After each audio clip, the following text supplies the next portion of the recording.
Okay, one more. What are we talking about? We're talking about integrating trigonometric e- integrals. Okay, so here we go.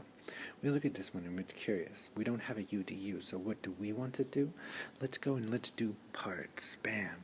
So I'm going to let u be x, and dv is the secant tangent x dx. Then what's next? We get our du, that's dx, and our v is the secant x, because when we integrate the secant tangent, we get secant its derivative. Sure.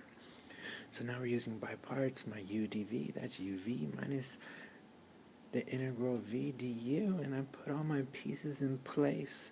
So I only got to do one more thing. I got to integrate that secant of x. So then that's x secant x times the natural log of the absolute value of the secant of x plus tangent of x plus hey, we're done. It's all over but the box and flour. Now some of you guys are saying, wait a secant. How did you get the integral of secant to be that?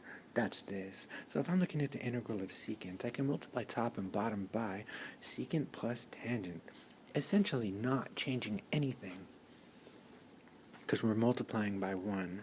Then what? We can distribute in that secant, and when we do, we get secant squared plus secant x tangent x all over secant x plus tangent x dx. What's next? Okay, sure. So then you look down there in that denominator, and you're like, why don't I let that be u? Okay.